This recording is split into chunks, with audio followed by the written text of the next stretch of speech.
Yo, this is from Pantilla in the danger. Ebipya kubakaawonawo b'enjega y'ekimotoka ky'amafuta ekyakutta omuliro byeraliikiriza okusinziira ku poliisi abaafudde kati baweze 15 ate nga bali mu mbeera embi bali 14. Weewaawo poliisi egenze maaso okugumya wamu n'okukkakkana abo abaafiiriddwako abantu baabwe wamu n'abafiiriddwako ebintu byabwe nti babeere bakkakkamu bagigumiikirize emale okukola okunoonyereza olwo nabo enaabaddira. Kupejje the news ankakwole omulonjo mwagalo atumbudde kwanirizaako mu dakiika eno yennyina era nga ngamba nti okola kyamaanyi nnyo nnyini ddala okubanga ogyekuumiddeko. Poliisi evuddeyo bw'etyo neetegeeza nga bwekutte abantu abawerako ddala 16 mu musango gw'okutta omukyala Agnes Nantongo eyali manager wa petrol station emu eyattibwa n'assulibwa mu bitundu by'Ekireka ku Northern Bypass era nga poliisi egamba nti bano baamala okumutta omulambo gwe ne bagusuulawo nga baguvunisa nga akabonero akalaga nti bali bagezaako okutangira omuzimu okubalondoola era ng'omubiri gwe gwasangibwako ebisago. Weewaawo okusinziira ku poliisi egenze maaso okubanga etegeeza nti ekutta omukulu amanyiddwa nga Kawesi Edward ngono yali akolanga boss ku kibinja kino era oluvannyuma lw'okumukwata basinzidde ku ssimu ye bwe batyo ne bakwata omulala amanyiddwa nga Sserunjogi Jime, Mwanje Robert, Mutesa Ali, Busuulwa Juma ne Mugambe Pius. Bwe batyo bali ku poliisi batandise dda okubitebya. Ab'ekibiina kya National Unity Platform 16 olunaku olw'eggulo abakkiriza emisango gyabwe baakabatemye era bwe batyo ne bozza ku munye mu kkooti y'amagye oluvannyuma lw'okubategeeza nti wadde bakkiriza emisango gino baakuddayo eruzira oba mu kkomera okumala emyezi 3 n'ennaku 22 olw'okugezaako okumammulako gavumenti. Bano era babalabudde okwewala okuddamu okubeera n'ebintu eby'ebitongole by'ebyokwerinda wabula nga kino abasibe bagenze maaso okubanga ate bakiwakanya ne bagamba nti bagenda kujulira kuba babadde bamaze kwalimanda ebbanga erisoba mu myaka 3 nga babadde basuubira okuyimbulwa olunaku lw'eggulo. Bano baalaajanidde omukulembeze Kaguta Museveni abasonyiwe bayimbulwe oluvannyuma lw'okukkiriza emisango egyali gibavunaanibwa. Omulamuzi yagenze maaso okubanga ate abategeeza nti balina ennaku 14 okujulira era nga bwe twogerera Kakooza yategeezezza nti beetegefu okugenda maaso n'okujulira. So nga ate bali 12 abatakkiriza misango bo bakyagendera ddala mu maaso okubanga basibibwa era nga baakuleetebwako mu kkooti mu bbanga etali lyawala bagende mu maaso okubanga ate balumirizibwa. Batugamba nti ababawawaabira mu musango guno balina omujulizi ow'e10 agenda okubanga ate aleetebwa ayongere okubalumiriza. Ebyo nga bikyali awo bo baganda baffe abaagobwa mu lutobazi. Jjukira nti oluvannyuma lw'okusendwa abamu baalemererwa okufuna wawe badda era nga basalawo okugumba mu kifo kino wennyini we baagobwa awali amayumba gaabwe agamenyebwa ne bateekawo engeri y'obutente nga we babeera era oluvannyuma poliisi yajjanga ebawa ennaku baveewo bagende ewalala. Bano nno wenjogeera oluvannyuma lw'okulemererwa okuvaawo poliisi yagenda maaso okubanga ate bayola ne batwala ku poliisi ng'ebalanga musango gwa kugaanira mu lutobazi bwe baali basendebwa. Omukulu amanyiddwa nga Apto Boss yavuddeyo n'agenda maaso okubanga ate ayogera ku nsonga eno bw'ati. Njagala nkubuuza ate tonkanulira bukanulizi maaso njagala onziremu. Bano bbaani agenda okuboogerera era ani agenda okubalwanirira? Abaalina ewaabwe abalina amaka gaabwe ne bakeera ku makya amayumba gaabwe ne bagamenya olw'ensonga nti tebaalina waakudda baasalawo ne bazimbawo butenti obuli temporary bafune we beegeko oluba. Bwakedde ku makya ne babakwata ne babayoola ne babasimba mu kkooti ne babasindika eruzira. Abaani agenda okuboogerera? Ebifo byabwe nga tebabiri mu bumenyi bw'amateeka kuba abasinga obungi baalina ebyapa by'ebifo byabwe okuva mu Buganda Land Board. Buganda Land Board bwe beesirise nga yabawa ebyapa balala baali basasula n'obusuulu. Abaani agenda okuboogerera nga Bobi Wine bw'avaayo n'ayogera naga bannange ebintu bwe biri si bwe birina okubeera, si bwe ebintu bwe birina okuba. Omuganti sirika gwe tolina kyotugamba wavuga escalade ku myaka 20 oyina ennyumba eri kuyiika na yiika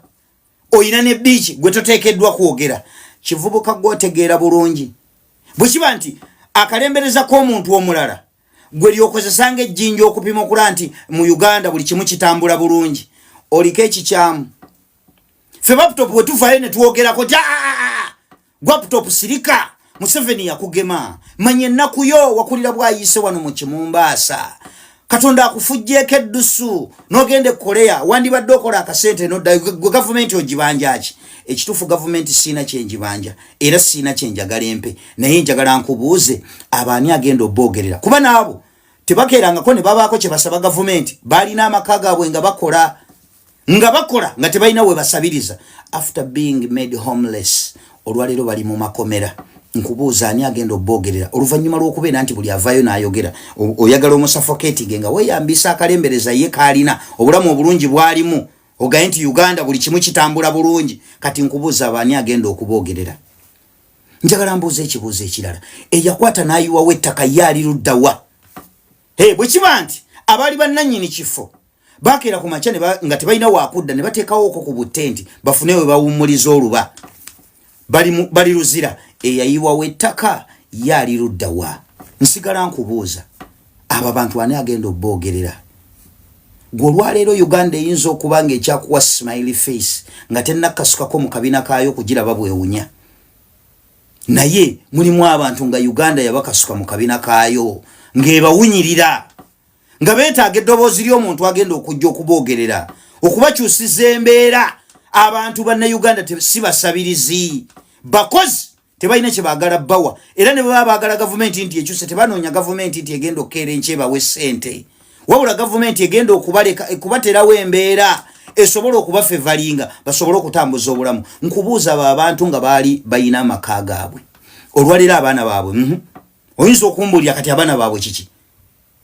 temuyina waka omuzadde bamukutte bamusibye bali mu bulamu ki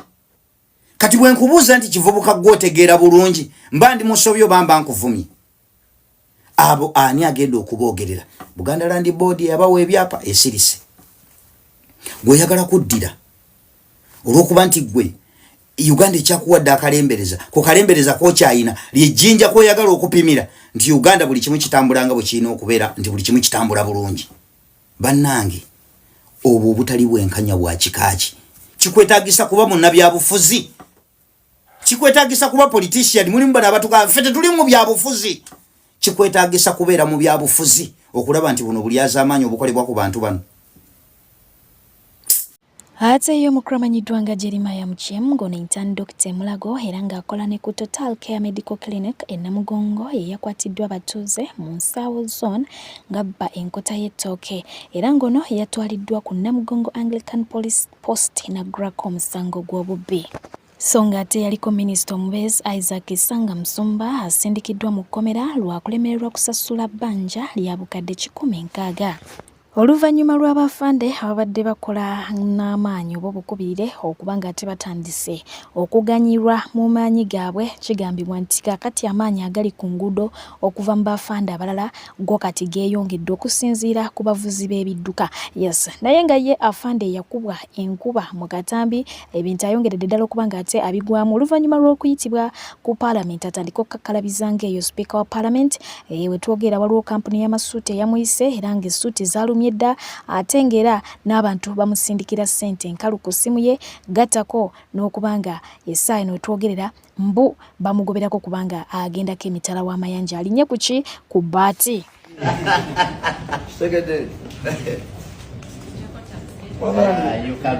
amba baserikale abalala banange tukole n'amaanyi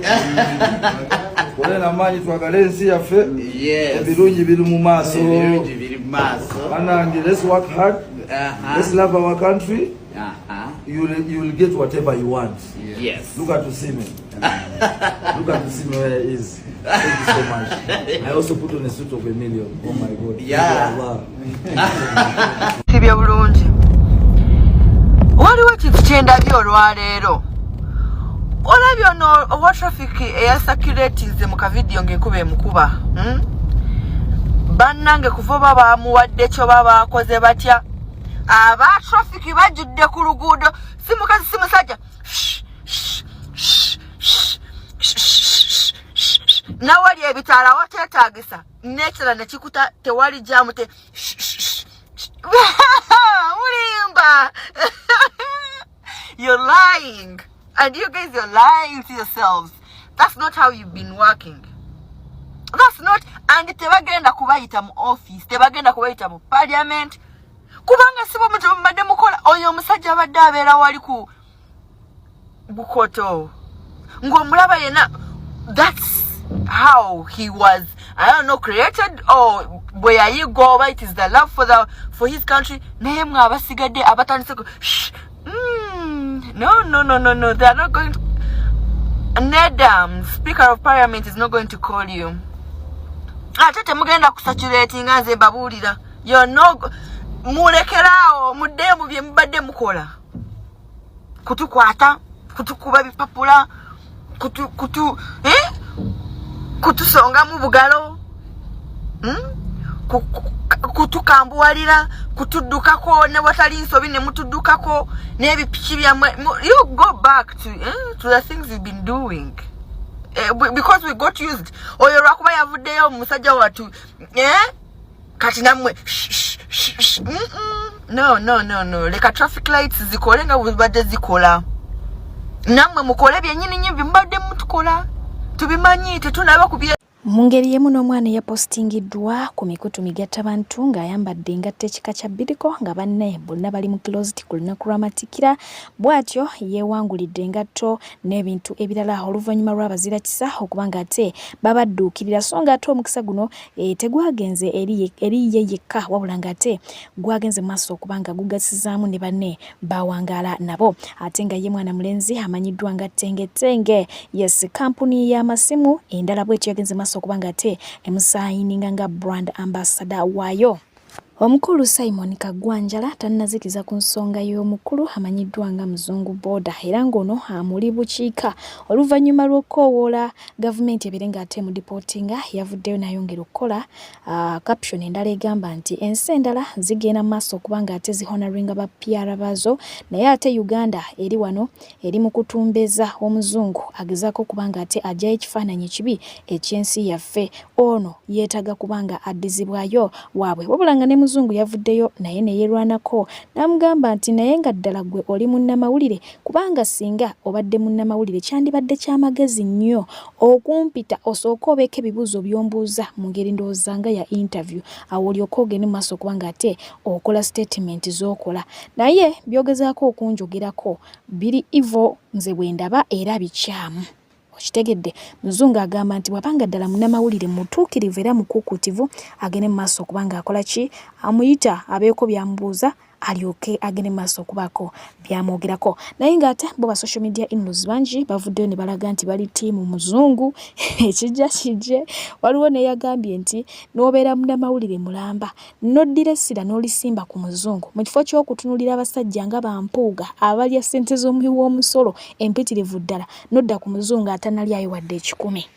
Agave omukulu amanyiddwa nga Jostede galaga nti embeera yeeyongedde okusajjuka oluvannyuma mbo olw'okukozesa ebiragalalagala eby'amaanyi era nga bamwetoolodde basazeewo okuba nga ate bamutwala mu rehab asobole okuba nga ajjanjabwa. So nga ate ye eyaliko mukyala we Prima Kadash, onojjukira nti yavaayo n'ayogera ku mukulu amanyiddwa nga John Black ku luyimba lwe yali yakatanga agamba nti oluyimba muzigo lulungi naye eyalutadde mbu musiiwuufu muzibu, era bw'atyo n'amusaba yeefeeko asobole okuba nga amachinga n'ebyo byakola ki byayimba. Wabula John Black yavuddeyo n'agenda maaso kubanga naye addamuko ku Prima Kadash ng'ayita mu interview emu n'ategeeza nti nze Prima Kadash simwinaako buzibu era mwagala nga faani wange, naye ekyokubanga ate anjogerako bw'atyo siina kyakumuddamu kubanga nze sisobola na kumuwasa, sikirowoozanga nako kakubeera okumukwana, wabula focus yange eri ku music wange. Ate nga ye Patricia yakawangamudde yassa. Jjukira nti ono mwana wa Ghetto Kids City Alosi beebo abajja mu luyimba olwo nga be badde abaliko era ng'oluyimba lwafuuka ensonga mu ggwanga lyattu Uganda, lwatwala ne Uganda mu Grammy Awards oba okitegeera nominations. So omukulu amanyiddwa nga Eddie Kenzo ensonga za PDD nga zikaye baamusoowolayo ne bagamba nti ewe okubeera nominated yalina akakwate ku PDD era nga PDD buli gwe yanominatinganga yasookanga kubanga nambu okumweggala oba enkolagana yekisi yagambu naye wabula nga Kenzo yavaayo nagenda maaso kubanga ataganze nedda nze PDD simulabanga nako simusisinkananga nako physically kakati nno ye Patricia Seti alosinga ali kusanyuka TV yagenze maaso kubanga agamba nti oluyimba lwafuuka hit era nga nolwatulekera okutambula amawanga muri UK USA mulundi gwaffe ogwasookera ddala twasinkana ku Chris Brown twasinkana ku Rihanna ne PDD ne tumusinkana oba okitegeera jjukira nti okutambulira ku luyimba luno balutambulirako nga ne Kenzo kwali kubanga oluyimba lwali lwani lwa Kenzo ate be baali abazinyi so ye mu statement ye alaga nti PDD bakola ki bamusinkana ate nga ye Kenzo adinayinga nti yakola ki teyamusinkana kiruno kya video ko ba social media inlozo okutandika okusigera di Kenzo ne baga nti yali akola ki alimba yo mukromanyiddwa nga Bruno K yavuddeyo n'agamba nti omulundi omulala gwaddako okutwala omukyala out yenna agenda kubanga ate ayitirako ne ex we kubanga yeetaaga okuwulira story okuva mu side zombi kubanga abaana ab'obuwalambu balimba nnyo si mmere kulya akati ayagala awulire omulenzi yannyonnyola ki ku kwawukana kwabwe n'omuwala ki kyakola ki kyannyonnyola anyways yo mukromanyiddwa nga Frank Gashumba yavuddeyo ku nsonga ya muwala okubanga ate yalese emmotoka bangi beebuuza Sheila Center azijja wakola mirimu kijjakola tebagitegeera waliwo n'abagambye mbu ate kaleege walaba kakati tatawe yavuddeyo n'agenda maaso okubanga ate abamenyeramenyera n'abakutulira ebyokufumbirwa n'okuzaala yabategeezezza ebimusooka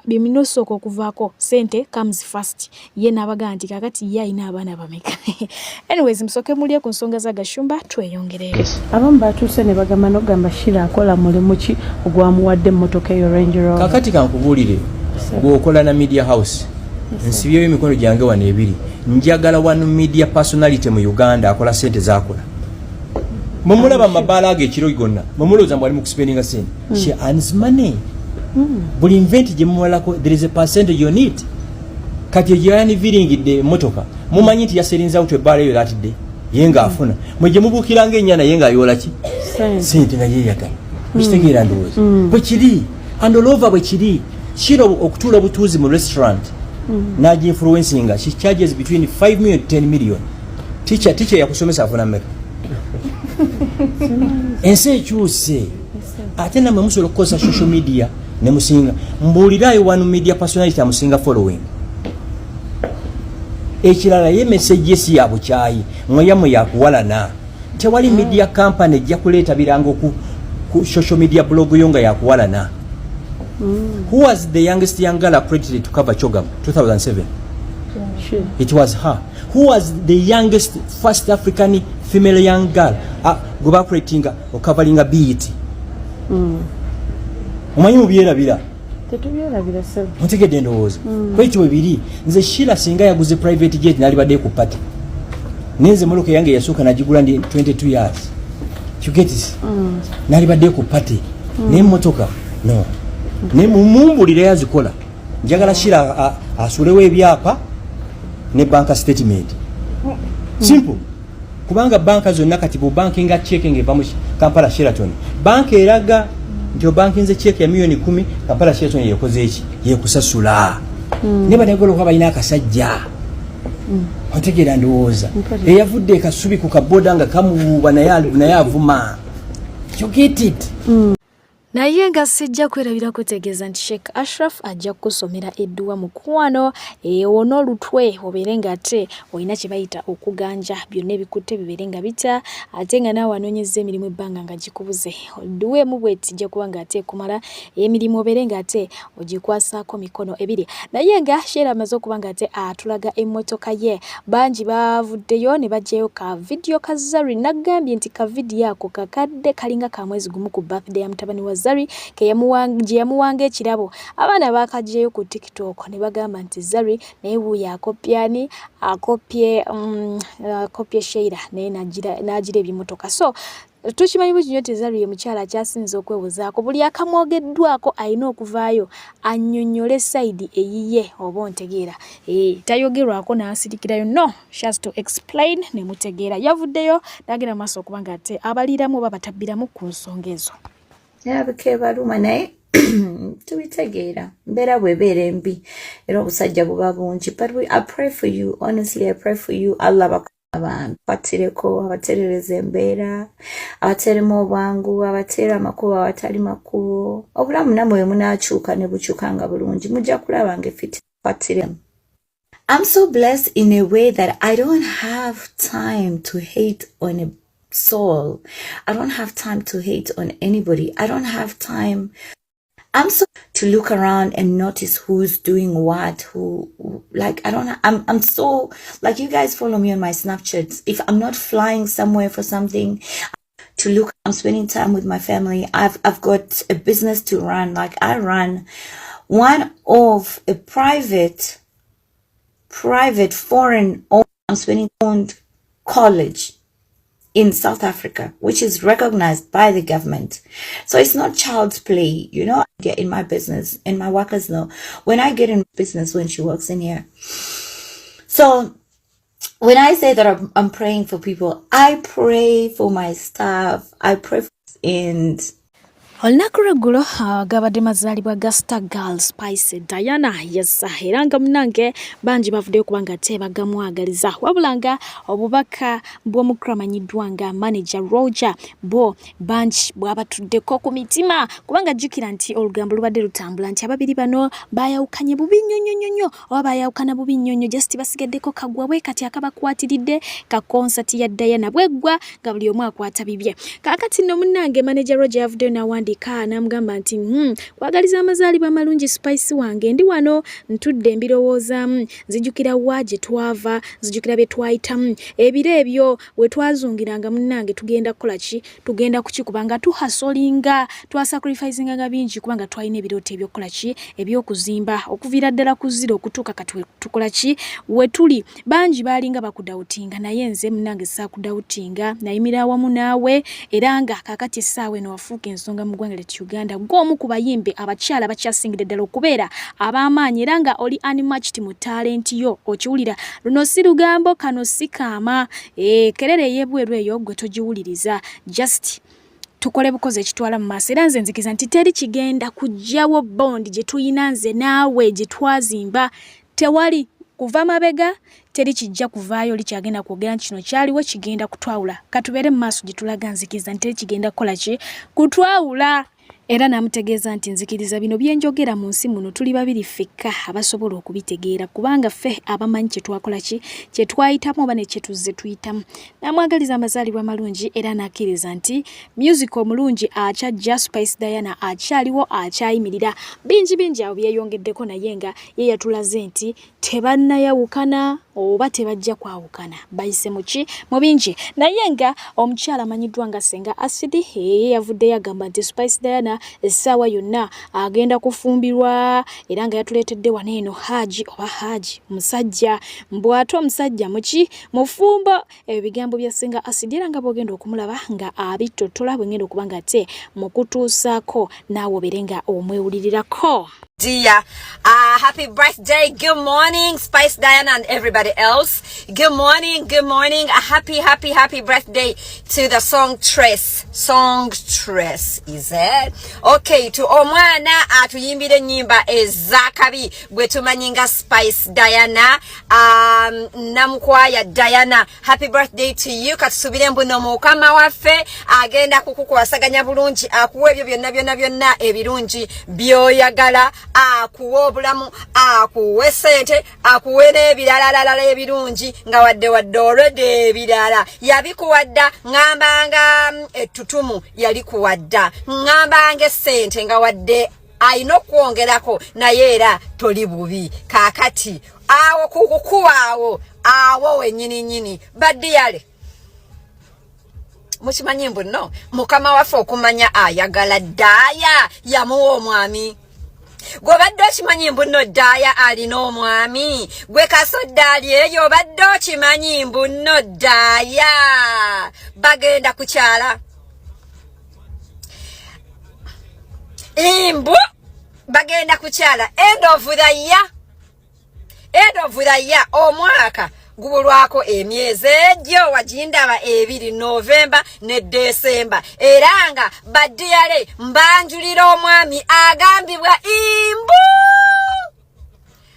asuza Diana muggulu na musibya muggulu kwegamba daya bana mumulabawo mugamba daya ali lubuto daya tali lubuto daya ina love weight daya ina happy weight daya ina weight eyo musuta no mubibita daya bakyabula kutanga ffe yatuvudde mu badiyale gamba nti mukama mulungi baswiri omwami ono mwami muganda era namukwaya teyagenze mu basese omanyi bali bantomeza waliwo omuntu yali agala okuntomeza nga angamba amawulire agadaya mutekeyo mbono musajja wa daya sabiteekayo ebyo kubanga kisoko omuntu yali munene nnyo ekyokubiri anyway nange nembitere ngamba nenda kuno omusajja omwami omutuufu ne munoonyereza era ne mufuna musookawo ne omanyite temusiima banamwe kati mulinze nve mu bulamu bw'ensi eno mugambe kale yatuleeteranga wano olugambo oluli anisensa musooke munneebazaawo mugambe thank you senga ananagira thank you senga sidi senga nanagira akyabula kuta akomba wadde akitta atuleetera wano olugambo olukenkufu olutuufu badiyale omwami ono daya teyagenzeko outside of Central Uganda yatufunidde omwami naye nga muganda omwanya ati naye omwami nga musiraamu badiyalo omwami mwana yeddira nkima bamuyita Sentonga mwami Sentongo Moses abasinga bamumanyinga Mestro ayina musajja ekisooka yakolamu DJ senga DJ wanga abadde waawo yani kubiddeyo kali kavasi ka natolo akagamba imbu yakola sente manya bichi sente azirina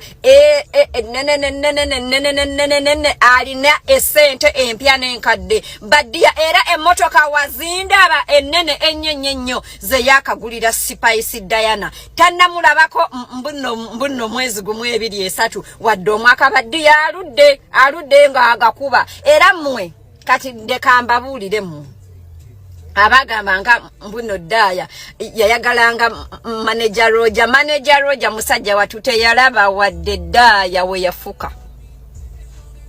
teyalabako kukafuuyisa daya aludde ne bawe naye omwami ono mbu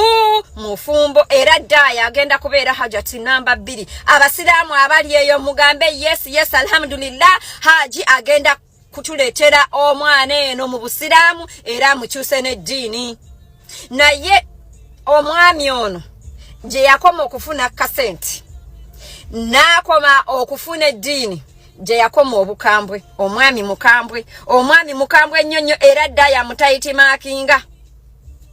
era omwami ono bw'anaamala okuwasa daya tujja kusaba kimu atuyambe atulekere daya nga atukubirayo akayimba nkamu mu mwaka nga Leema wa Amuza kubanga omwami mukambwe ataafuga musajja musiraamu omwerabidde nga muganda afuga daya naye nga daya ali happy omanyi kirungi nnyo omuntu gw'oyagala okufuga omuntu gw'oyagala okukolerako ebbuba n'okufuga kiragambo nno takwagalako muntu omulala badiyale kale omwami yoyo ayina akola mu mataka akola mu gold kolodi amayumba real estate gold amamotoka badiyale that guy has shares in Swangs Avenue wakati ate lwaki daya tamutwala mu Swangs Avenue simanyi nange naye nga alina shares mu Swangs Avenue era alina mu shares nga nneneko kubanga nawulidde imbu Benoni alina mu 33% oli omulala 30% kati ekyo tekirekera ono omwami around 40% oba more than 40% byebyo era nga omwami kale in short omwami sente is not his problem omwami sente is not his problem is only one banango omusajja afuga naye munange no daya bw'onootuuka eyo mu bufumbo mwana wange tulofumbe bakufuge kubanga munange ffe abatayagala tufuga tuli wano twewangulira erinnya kyabula kutakomba wadda kita kale badiyale gego agadaya ngalese atasiimye linda akamalala asiimye sharinga account yange eya TikTok buli muntu agifune asobola okufuna amawulire amakenkufu. Ensonga za Hajati Zuula ne Haji we munange zo zongedde okubanga tezitabula abantu abamwe era nga kati waliwo abazivudde mbazirabira eri kubanga zo ziri so confusing. So nga te waliwo abatandika nga bali timu Haji nga kati ate bali timu Hajati ne wabawo abatandika nga bali timu Hajati nga kati ate bali timu Haji. Era ngo mukuru amanyiddwa nga Baje yavudde naga nti I was team Hajati Zuula naye embwa z'abakazi teziwagirikika kifere kizibu fulufiga akusinga atya amagezi kikazi gwe oswaza bwatyo bwe yamutegezeza yasaze dda eddiro nkugambye banje abasaze naye ngate ngenda kubanga nkutuusaako aba batonotono abakyayimiridde ne Hajati era nga nabo bawa ensonga zaabo kuweereza mbadde pigeon ngamba nti bali kubeera mulabi mulungi One News Anchor we bali kulikinga bali commentinga atakumira mpera sigale nga bankomide mubere bulungi Owekitibwa Nakiwala kinjiva musango guno omusango guveemu leka police ekole ne kooti noba yagala yamba mwana muyambe ngagwe let justice be served bwaba Haji yakwata omwana bamusibe bwaba teyakwata mwana bamute simple nena abatasoma toli mulamuzi tewasoma toli investigator okola ki musango guno what are you doing in this case nabasiru ne muwe ensala yammwe yezega bwendowooza ani agamba nti criminality wakulowooza seriously zenga anoonyereza onoonyereza awagwe bajja basi ba contempt of court bajja basi ba contempt of court mojo butasomabwa mu misango buli omwadde yakole leave the judges bate muleka abalamuzi ne bakola niho mukasi temumuganya kwogera mumuvumbubise mwogera ate yewe yandyogedde nanyini mwana kiranga muntu kugenda kusaba buyambi nosanga mujja buli jakuma ku police ayizo kuwa justice mwe munoonyerezaako mwe mumugubako amawulire amabi mwe mumuvuma ku TV mwe mumanye emisango gye yaze egy'obutujju ate yamwe muli mu kooti y'abaana kyokola president ono ebintu ebimusikanya naye atewamu mutuufu agenda okukyusa abantu abanensoga lwaki abakyusizza Zuula kwate ko obanga justice ekyabuze noonya balamu yakola ku nsonga z'abaana okitegedde twagala kumanya ani yakwata omwana oba basuubuzi kamujje 10 abantu bonna kamuve mwali mwamugana okwawukana nebyasooka ofuna gwayogera mwami Kabanda nawe okyalina ebibuuzo twagala kumanya abasuubuzi makomawo ne ifirizi bagijawo oba ekyaliwo okyalina ensonga z'abasuubuzi so sikunyonyako mukazi yayagala ani n'ayawukana n'ani obo si buvunaanyizibwa abo please stop it muleke omukazi anonye justice y'omwana we oba yali malaaya oba yayenda kwani yalina eddembe lyawukana nabo mwali mwamugana Hajati oba ayina endagamuntu 3 oba yazaala mu basajja 7 oba yayawukana na kyalo kiramba ezo zonna diversion ensonga enkulu omwana yakwatibwa era bw'aba teyakwatibwa lwaki omusajja ali mu kkomera mwe mulekeraawo okulowooza nti omusajja osobola okumweyimirira n'okumuteerawo omukono ku nsonga z'amagulu abasajja bakoze ebintu wano mbabuulira abasajja bakoze abakazi ebintu wano ku nsonga z'amagulu mulekeraawo okuyiwawo full body Hajati ayinza okuba ayina ensobiize ng'omuntu ayina vuluguwe naye ekyo tekigaana musajja kujjamu mwana mpale avusini abasajja abakwata n'abaana ab'emyaka 2 n'ab'emyezi what are you talking about mbwayina endagamuntu 2 omukazi ono ererererere aleeta kitawe w'omwana gwe bulijjo bojja osibaasiba abeesiba ku baana bo nga tosooka kutulaga bakitawe b'abaana bo abasajja bakoze abakazi ebintu wano ng'osaana na kumuyita mulambo nze nkubuulira toyinza kunjagaliza magombe n'enkulabanga mulamu gomanye ebintu abakazi bye bayiseemu n'abasajja mbokati katulabe ku kitaawo ate nkubuulira gwe naawe honorable simanyi intention kyo mu kino boonoonya mawulire naye nze simanyiiyo ministry na honorables bagonjola bintu mawulire bwe batyo if you direct and you want to solve this matter kyekikuyisa kamera ku nsonga za family olabisa mukazi muine ekigendererwa mulwanirira musajja omusajja naye bamuterawo omukono fa basajja nokera ku machani ontereddewo omukono fene bawusigalo tubabikula iteri you blank out mbabulira abazadde mbawusigalo manyi bameka omukazi naleta kadama we n'omubikula n'omuzaalamu bye basajja bye bakola kale muri awo mu musajja nze kyo sikiwakanira Hajati oba ina vurugu we buli omwa ina jenvudde we gwe yesibye nnyo kwa Hajati watugamba taata we yafiira natete ono mulala nafiire no gwe ngato tulaganga wa Luganda luo ojo siba abantu okuwemula abantu gwe tobawe mulangako should we bullying gwe bye wayogeranga tulawo badala oli authentic kwabo oyina ne yali yesibye ku mwana ono omuteeka mu kkomera koti wasooka giraga kitaawe lwaki tetulaba ekintu nga bwe kiri ne muva ku bantu mulese ne gyenvudde singa buli kimu kyonna tusooka gyenvudde wa abantu temuli authentic na kuyimirira mu maaso g'abantu singa tujjayo obutambe muze muwemula temuba no moral authority kuyimirira na mu maaso g'abantu muli bawemufu muli baseegu muleke Hajati yamanye ekituufu toyinza kuteera omusajja mukono oba anoonya bya bugagga oba anoonya is part of them bya bugagga bya bbaawe ate byammwe anoonya bya bbaawe byammwe ebyo bugagga Hajati byanoonya bya bbaawe mwaliyo nga babikola tamuyinaamu baana polisi mugiyita nsiru okukwata omuntu emuteeke mu kkomera ekwata omugagga mukube mu kkomera mugiyita nsiru mugiyita nsiru ebintu bino mubiveemu mu byesonyiire ddala mwenna ababinoonyezaamu ka mubaaka mbalaba omukazi mumuyita mumweteza amawulire temumuyamba mumukuba amagi lwaki temugenda ne mubuuza omusawo medical report that's how they give justice lwaki temumuwa baalooya amasajja mwaliyo amawulire amalungi ge tulina ajinga 3 omwezi guno ajja kuleetebwa mu kooti naye tuyina essuubi nti obujulizi abantu bo bayina babuwadde poliisi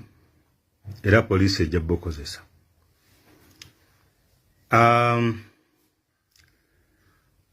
Zuula oswadde nkubiriza abakyala mwenna bambi mwenna sitamuli babi ate si mwenna nti empisa Zuula zalina muziina naye mbakubiriza mwenna muveeyo muvumirire omukyalo ono obubbi bw'abadde ayolesa abbye abantu bangi yena ebirala byenazudde omukyalo ono mbasaba tubanjireko Haji emmotoka ye gye yamuwanga amahare kubanga Haji yamuwa emmotoka ya $6,000,000 ng'amahare Haji bw'amusanga n'omusajja mu nnyumba ng'akomyewo okuva e Sudan yamusaba taraka eyavaako obuzibu nabwe kityo nga bwe kiri nti omukyala yasiwuuka empisa adde akolera obwenzi mu nnyumba ya bbaawe akomyewo amahare era okumanya nga omukyala ono muzibu ebintu Haji bye yasoopinga eby'omu nnyumba omukyala oyo yabitunda mu wiiki emu nga baakamuwasa mukyala gwe ovumaganyiza abakyala bangi era nkubiriza abakyala muveeyo muvumirire omukyala ono aleme kwonoona linnya ly'abakyala